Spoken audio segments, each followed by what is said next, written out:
de nier, Éric Zemmour a décidé d'assumer. Invité de l'émission Face à BFM ce mercredi 12 janvier, le candidat à l'élection présidentielle 2022 a choisi d'officialiser sa relation avec Sarah Knafo. Lorsque Bruce Toussaint lui a demandé qui était Sarah Knafo, il l'a décrit comme sa collaboratrice, puis comme sa compagne sans en dire davantage. Il n'y a pas de première dame dans les institutions de la Ve République, donc les gens n'ont pas à savoir.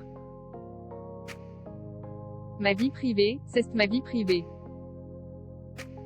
Je règle au fur et à mesure les problèmes que me pose ma vie privée, je n'ai pas à m'expliquer, a-t-il simplement ajouté. Si cette officialisation a étonné le journaliste, Sarah Knafo aurait aussi été stupéfaite à en croire Philippe Corbet, le chef du service politique de BFM TV, qui s'est confié dans le podcast Le Service Politique. À sa réaction, on a compris que ce n'était pas quelque chose qu'il avait décidé à l'avance et que tout ça n'était pas un moment téléphoné, qu'elle était surprise, a confié le journaliste, expliquant que lors de l'officialisation d'Éric Zemmour, Sarah Knafo n'était pas forcément ravie. La raison, elle était agacée à l'idée que ça soit sa qu'on retienne de l'émission, a assuré Philippe Corbet. À la fin de l'interview, le candidat était, lui, plutôt content d'avoir officialisé leur relation.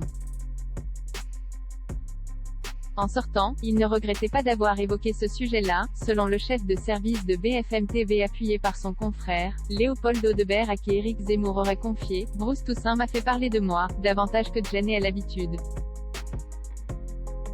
Ça ne manie plus, ni déplut.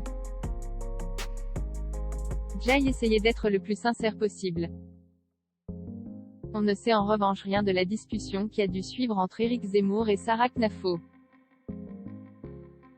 En politique, Éric fait les idées, Sarah fait tout le reste. Diplômée de l'ENA, la jeune femme de 28 ans a quitté son prestigieux poste à la Cour des comptes pour aider son mentor à se lancer dans la course à l'Élysée. S'ils se connaissent aussi bien, c'est parce que Sarah Knafo a grandi aux côtés d'Éric Zemmour. Le polémiste et sa conseillère se sont en effet rencontrés lorsqu'elle avait 13 ans et qu'il était ami de son père, comme l'écrit Étienne Girard dans son livre, Le radicalisé. Depuis, une relation spéciale s'est nouée. Éric fait les idées, Sarah fait tout le reste, assurait-il dans Quotidien. C'est-à-dire l'organisation, prendre les rendez-vous avec les gens, les réunions politiques sont chez elle. On est dans un mélange des genres total. Pour le journaliste, c'est simple, s'il n'y a pas Sarah Knafo, il n'y a pas de candidat. Sans Sarah Knafo, pas non plus de quatrième enfant.